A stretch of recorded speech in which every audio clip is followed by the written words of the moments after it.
असफलता एक चुनौती है, इसे स्वीकार करो। असफलता एक चुनौती है, इसे स्वीकार करो। क्या कमी रह गई देखो और सुधार करो। असफलता एक चुनौती है, इसे स्वीकार करो। क्या कमी रह गई देखो और सुधार करो। जब तक न सफल हो जाओ नींद चैन को त्यागो तुम। जब तक न सफल हो जाओ नींद चैन को त्यागो तुम। संघर्ष के मैदान को यूं छोड़कर मत भागो तुम। क्योंकि कुछ किए बिना जय जयकार नहीं होती और कोशिश करने वालों की कभी हार नहीं होती। हेलो नमस्कार दोस्तों, मैं पूजा चाहर करियर बनाओ यूट्यूब चैनल पे आपका हार्दिक स्वागत करती हूँ, हार्दिक अभिनंदन करती हूँ। तो देखिए, करियर बनाओ टीम है वो लगातार सीआरपीएफ के सुरमाओं के लिए ब्रह्मास्त्र जो सीरीज आपका चल रहा है उसमें देखिए आपकी 10 नंबर क्लास है, रोज आपकी क्लास आ रही है। इससे पहले 9 क्लासेज आपकी हो चुकी हैं। यदि आपने अभी तक वो क्लास नहीं देखी है तो एक बार आप पीछे वाली क्लास भी प्लेलिस्ट में जाके देख लीजिएगा। ये आपकी 10 नंबर क्लास है, रोज आपकी 7 बजे आती है, हिंदी की क्लास आती है। 8 बजे आपकी आती है करणी सिंह जी राठौड़ सर की मैथ की आती है और 9 बजे आपकी हरीश सर की आती है। जो आपका सीआरपीएफ के लिए स्पेशल एमसीक्यू बैच चल रहा है, as a rapid revision batch है। तो आप क्लास लीजिए कंटिन्यू 7 से 10 तक। तो देखिए बढ़ते हैं क्लास की तरफ। पहला आपका क्वेश्चन है, निरर्थक का सही संधि विच्छेद है।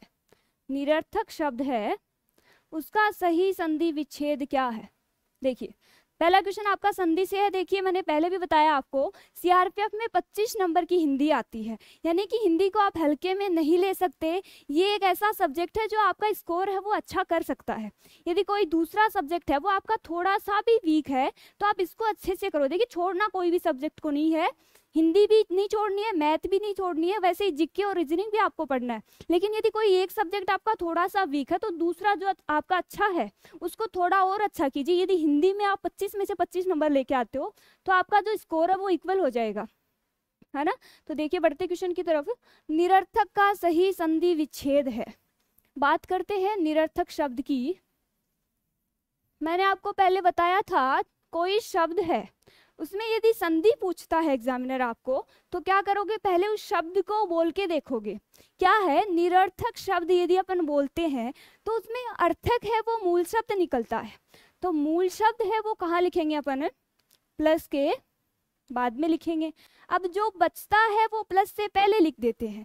और मैंने बताया था 2 या 2 से अधिक वर्णों के मेल से जो विकार उत्पन्न होता है उसे अपन क्या कहते हैं, संधि कहते हैं। तो देखिए पहला आपका ऑप्शन है निर प्लस अर्थक, दूसरा है आपका निरह प्लस अर्थक, 3 नंबर है आपका निह प्लस अर्थक, 4 नंबर आपका ऑप्शन है निरा प्लस अर्थक।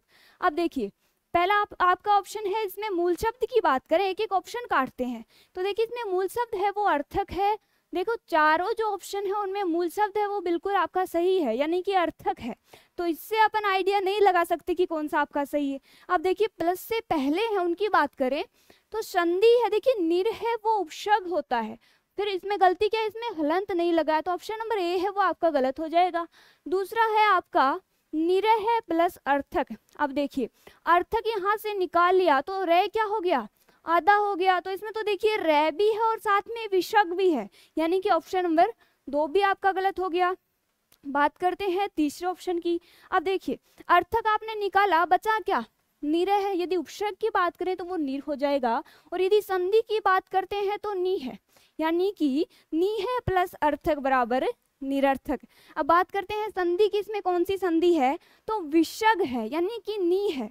अब जहां पे भी विसर्ग आता है वहां संधि कौन सी होती है, विसर्ग संधि होती है, विसर्ग संधि होती है।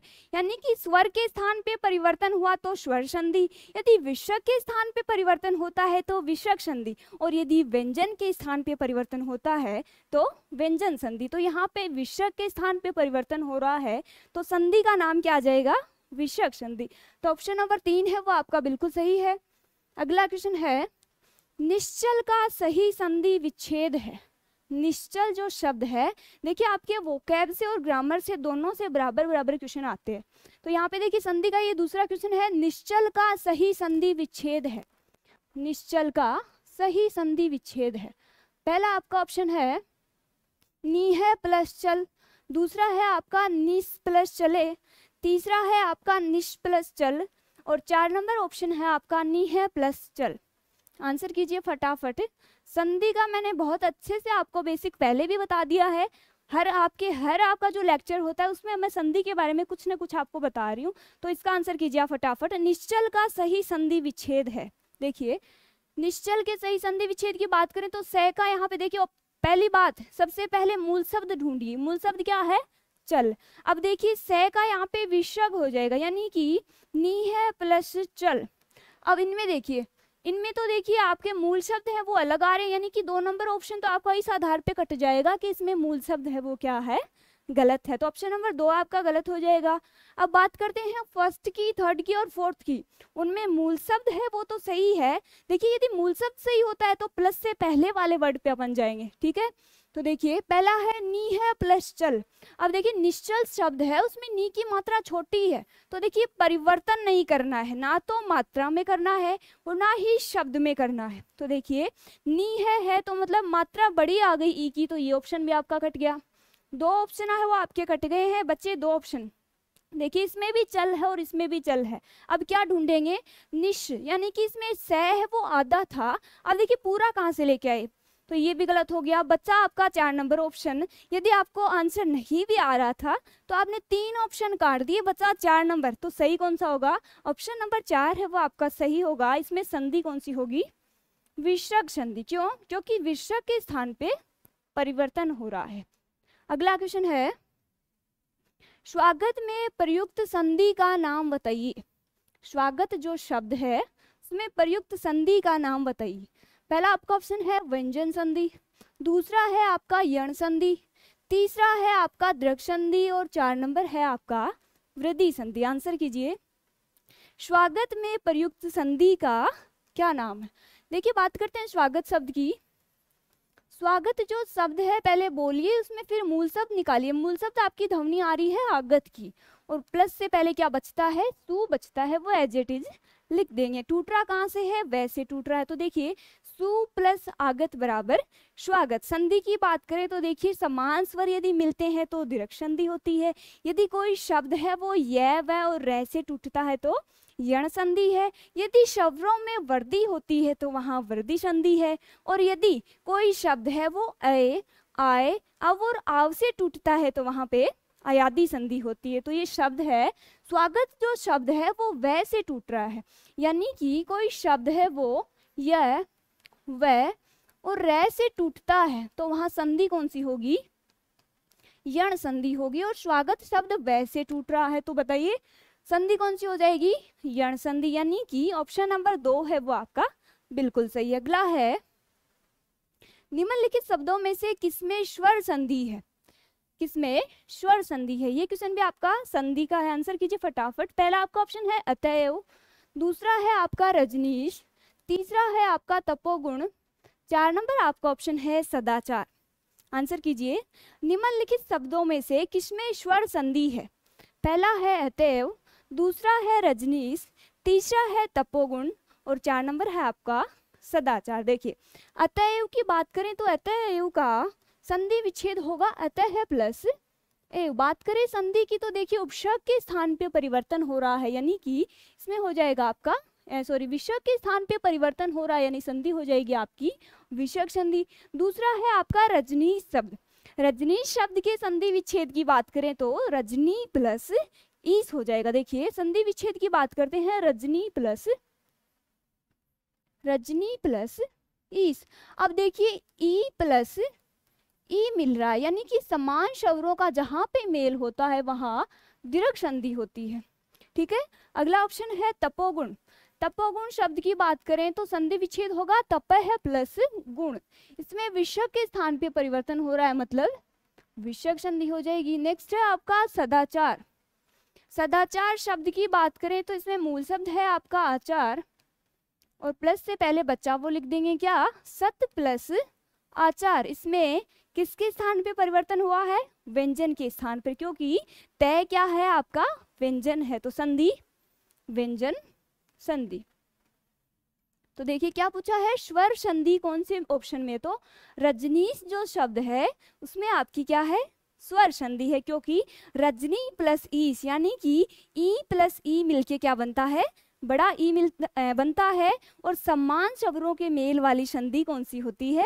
दीर्घ संधि होती है। और दीर्घ संधि है वही क्या होती है? स्वर संधि का पार्ट होता है। तो ऑप्शन नंबर 2 है वो आपका बिल्कुल सही। अगला है, किस शब्द में उपसर्ग नहीं है?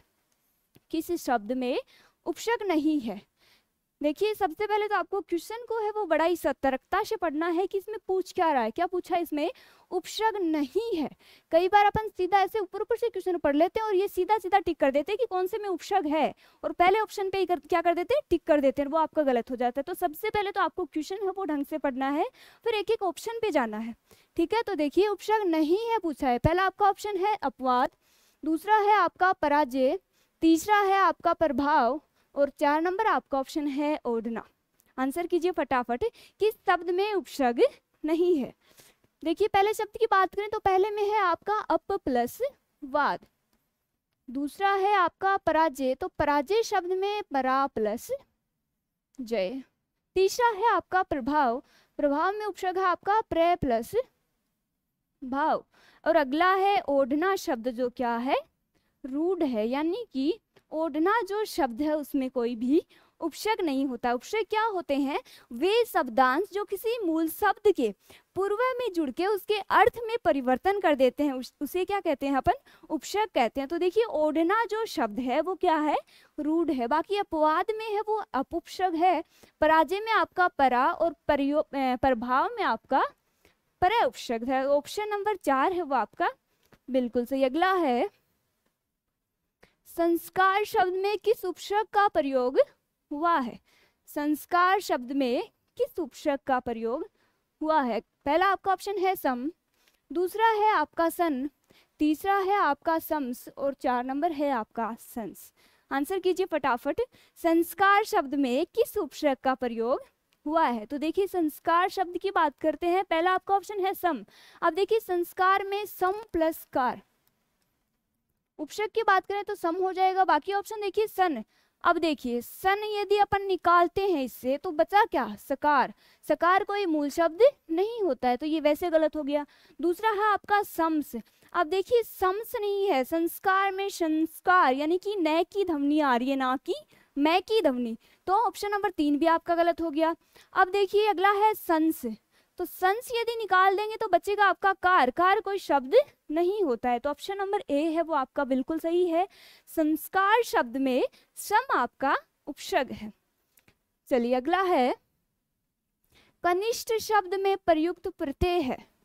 कनिष्ठ शब्द में प्रयुक्त प्रत्यय है। प्रत्यय क्या होते हैं?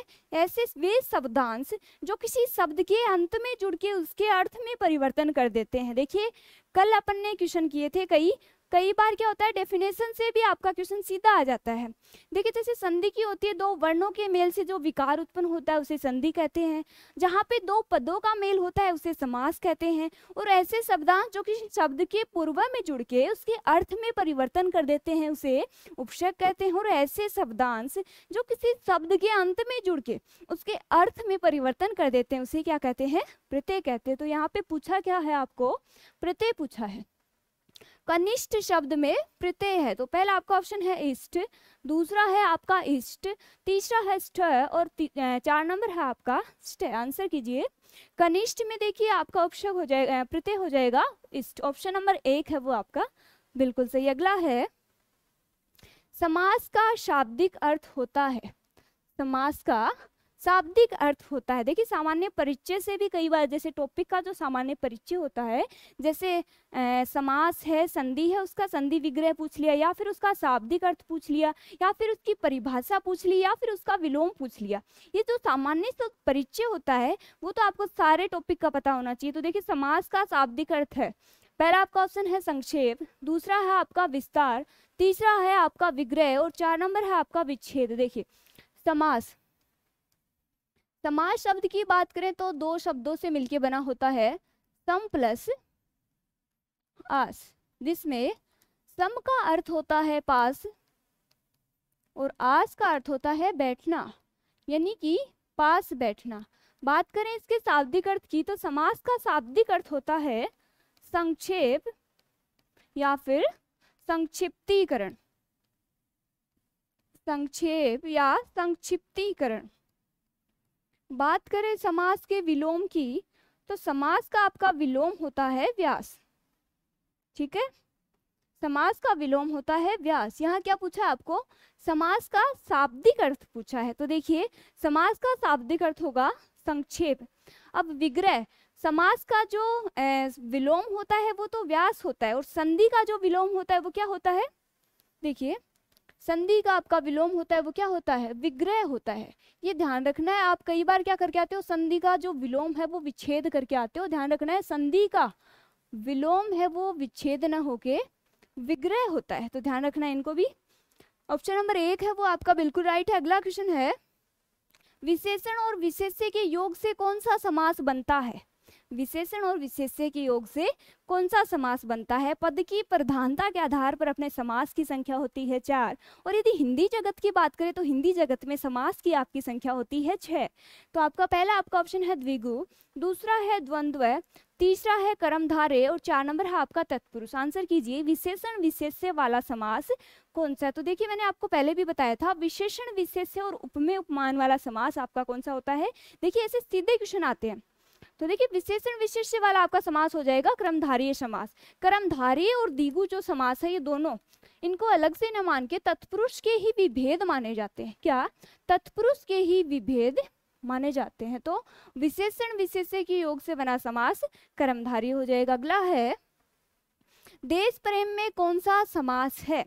देश प्रेम जो शब्द है उसमें कौन सा समास है। पहला आपका ऑप्शन है अव्ययभाव, दूसरा है आपका द्विगु, तीसरा है आपका तत्पुरुष, और 4 नंबर है आपका बहुव्रीहि।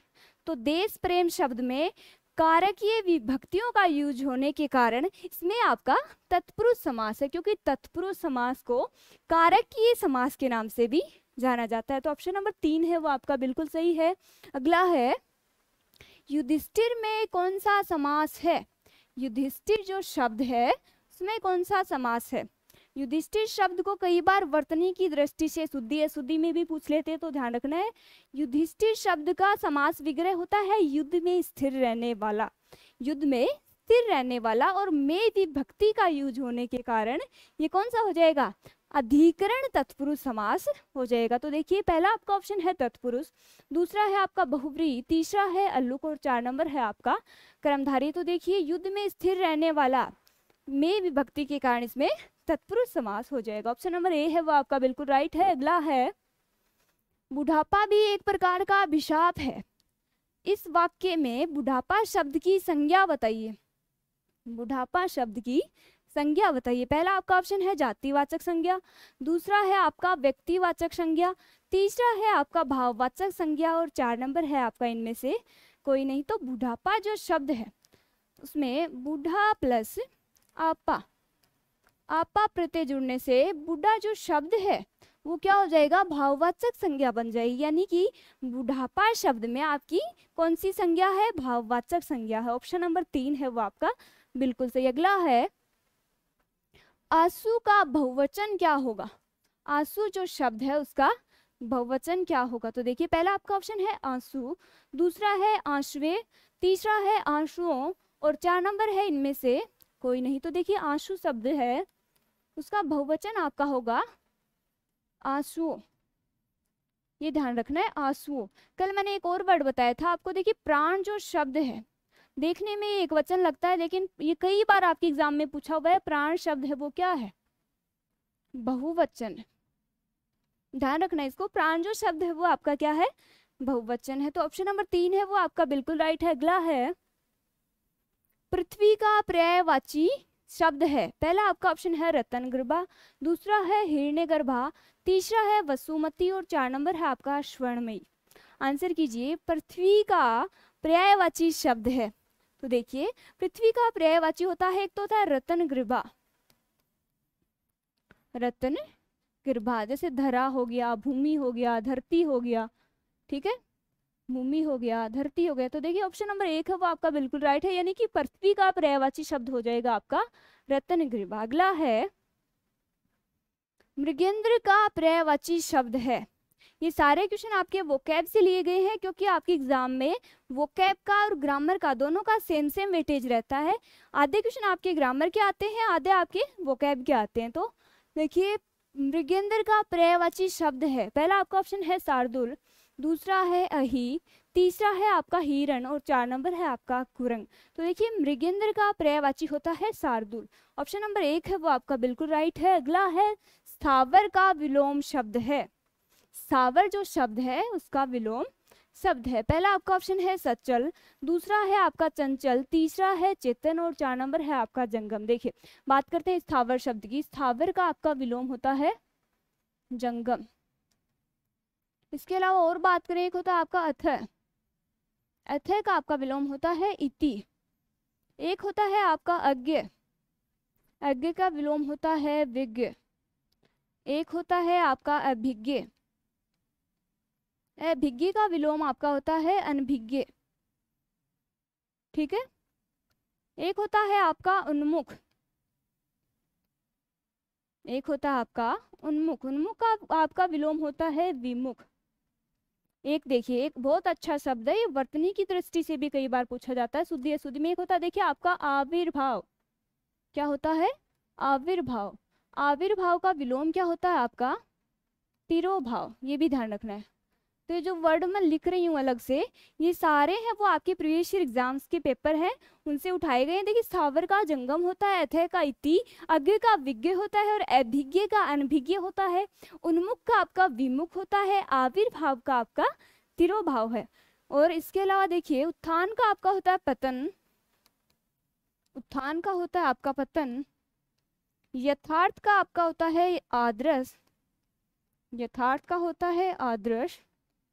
के अलावा श्री गणेश का होता है आपका इतिश्री, श्री गणेश का आपका होता है इतिश्री। तो ये जो शब्द है इनको भी आप अलग से लिख लेना है ना। तो स्थावर का विलोम क्या हो जाएगा, ऑप्शन नंबर डी है वो आपका बिल्कुल राइट है, स्थावर का विलोम होगा आपका जंगम। अगला क्वेश्चन है, निम्नलिखित में जो जोड़ा विपरीतार्थक नहीं है उसे चुनिए, यानी कि जो है विलोम कौन से गलत है, कौन सा जोड़ा है वो गलत है। पहला आपका ऑप्शन है आय का विलोम होता है वे, सरल का होता है कठिन, गुरु का होता है आपका लघु और धर्म का आपका होता है अधर्म। आंसर कीजिए। तो देखिए आय का विलोम होता है वे, बिल्कुल सही है। अगला है सरल का होता है कठिन, ये भी सही है।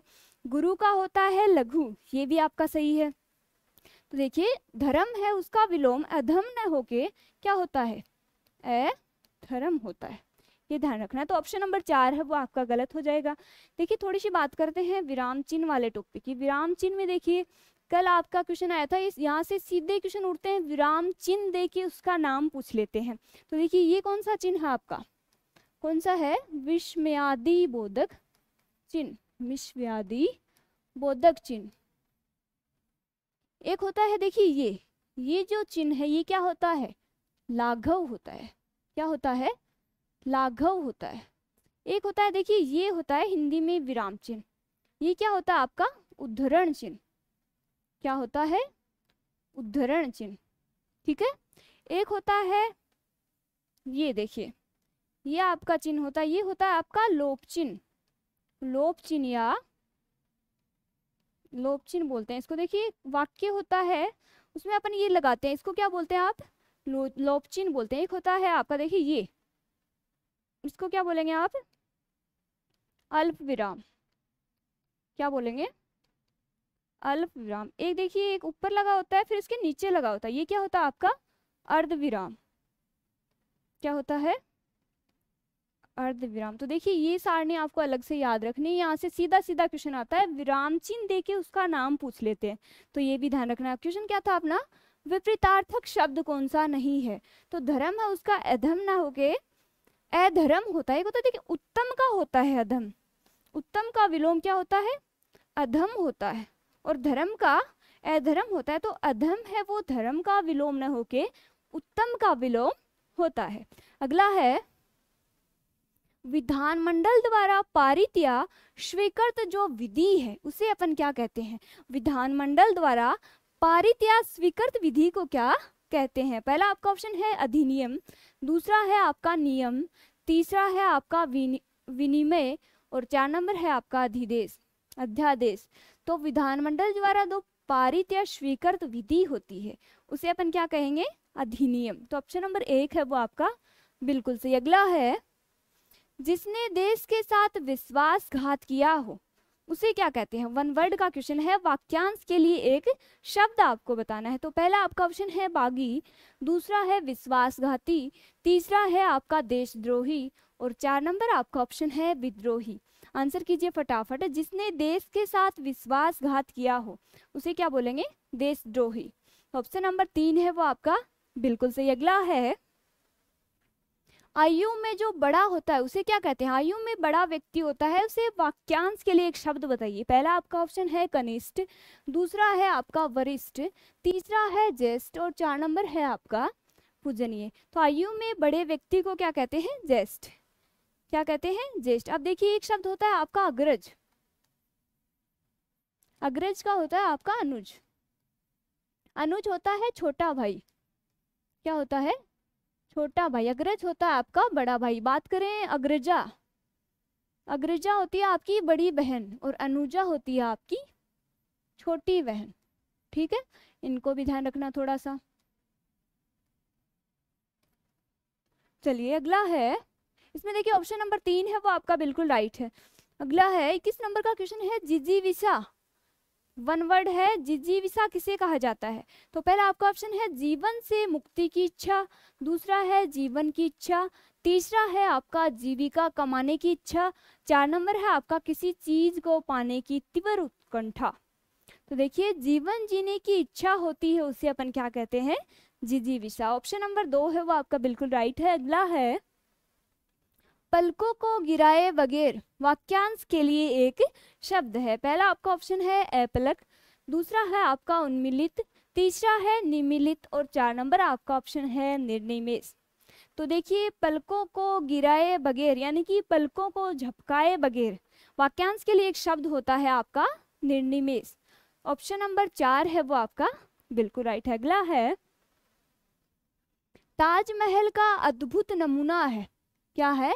ताजमहल का अद्भुत नमूना है। किसका नमूना है अद्भुत? पहला आपका ऑप्शन है शिल्पकला, दूसरा है आपका मूर्तिकला, तीसरा है चित्रकला और 4 नंबर है आपका स्थापत्य कला। आंसर कीजिए, ताजमहल का अद्भुत नमूना है।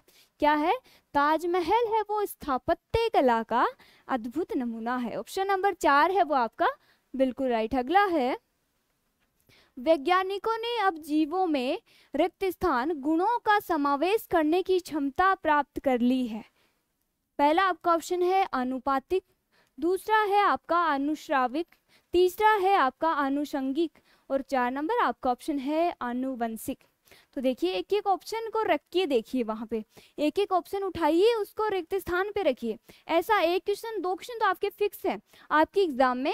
जो इस टाइप वाले क्वेश्चन है ना वो 1 या 2 तो आपके फिक्स है, ये आते ही है और ये बहुत इजी होते हैं। इसके लिए आपको कुछ रूल वूल नहीं पढ़ने होते हैं।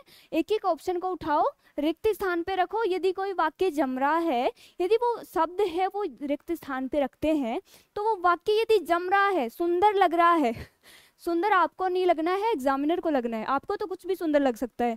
तो एक एक जो आपके ऑप्शन है उनको उठाइए, रिक्त स्थान पे रखिए, जो भी जमता है वही क्या हो जाएगा आपका आंसर हो जाएगा। तो वैज्ञानिकों ने अब जीवों में अनुपातिक, पहला ऑप्शन रखते हैं अपन अनुपातिक, अनुपातिक गुणों का समावेश करने की क्षमता प्राप्त कर ली है। तो देखिए ये तो आपका ऑप्शन नहीं बैठ रहा है, तो ऑप्शन नंबर 1 है वो गलत हो जाएगा। दूसरा रखते हैं अनुश्राविक, वैज्ञानिकों ने अब जीवों में अनुश्राविक गुणों का समावेश करने की क्षमता प्राप्त कर ली है, तो ये भी नहीं बैठ रहा है, तो ऑप्शन नंबर 2 भी आपका गलत हो जाएगा। देखिए जो ऑप्शन जमेगा वो ऑटोमेटिक ही आपको बोलने में सही लगेगा वो वाक्य, और यदि कोई सही नहीं है तो वो बोलोगे तो भी वो आपको जैसे क्रम भंग या फिर जो भी है शुद्धि वो आपको नजर आ जाएगी।